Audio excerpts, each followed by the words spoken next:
दोस्तों, ये कहावत तो आपने सुनी ही होगी। कहाँ राजा भोज कहाँ गंगू तेली। ये कहावत बहुत पुरानी और सभी के लिए जानी पहचानी है। इस कहावत से यही समझा जाता है कि राजा भोज की तुलना गंगू तेली से की जा रही है।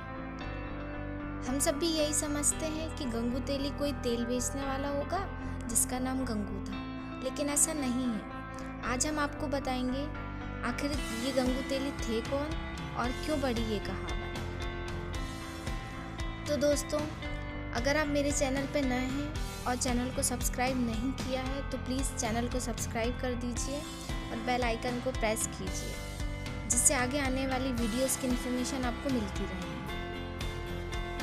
क्या आप जानते हैं कि इसके अलावा भी बहुत सारे पहलू हैं जिसकी वजह से राजा भोज का नाम भारतीय इतिहास में स्वर्णिम अक्षरों में लिखा हुआ है। तो चलिए जानते हैं उन पहलुओं को।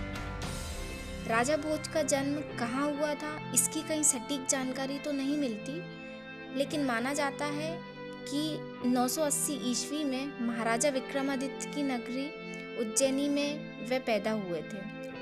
इस लिहाज से उन्हें विक्रमादित्य का वंशज भी कहा जाता है। उनके पिता राजा सिंधु राजा धार राज्य के शासक थे।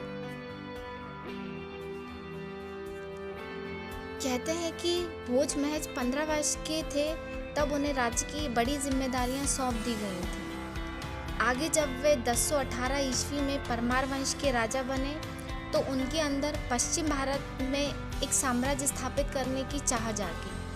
इसके लिए उन्होंने कई राज्यों से युद्ध भी लड़ा। इसी क्रम में 1018 ईस्वी के आसपास इंद्ररथ को पराजित किया, चाहमान वीरराम को भी हराया। युद्धों का सिलसिला कहीं रुका नहीं, वह इसी तरह लगातार अपने राज्य के विस्तार हेतु लड़ते रहे। 1060 ईस्वी तक उन्होंने शासन किया। राजा भोज की महानता इस कदर बढ़ गई कि आगे चलकर राजाओं को उनके नाम भोज की उपाधि दी जाने लगी। उन्होंने अपने शासनकाल के दौरान कई ऐतिहासिक मंदिरों, इमारतों और शहरों का निर्माण कराया। राजा भोज को जब पता चला कि क्रूर शासक महमूद गजनबी ने सोमनाथ के मंदिर के खजाने को लूटकर इस पावन स्थल को अपवित्र किया है और साथ ही मंदिर की इमारत को भी ध्वस्त किया है, तो वह आग बबूला हो गए और उन्होंने ठान लिया कि वे गजनी को सबक सिखाकर रहेंगे। बाद में उन्होंने गजनी पर हमला बोल दिया। राजा भोज की सेना ने गजनवी को खदेड़ दिया। इस तरह गजनवी को अपनी जान बचाकर भागना पड़ा। अपने शासनकाल के अंत में राजा को युद्ध में पराजय का मुंह देखना पड़ा।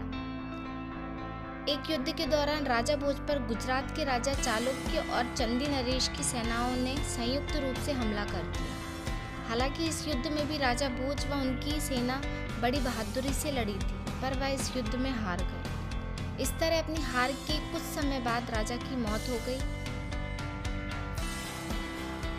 अब हम आपको बताते हैं कहाँ राजा भोज कहाँ गंगू तेली से क्या कनेक्शन।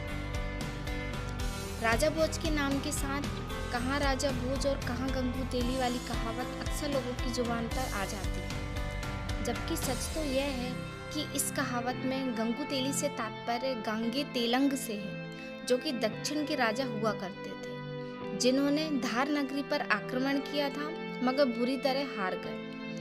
ऐसे में लोगों ने उनका उपहास उड़ाने के लिए कहाँ राजा भोज कहाँ गांगी तेलंग, गंगू तेली नहीं, बाद में ये कहावत के रूप में आम हो गई और प्रचलन में आ गई। तो ये थे राजा भोज के जीवन से जुड़े कुछ पहलू।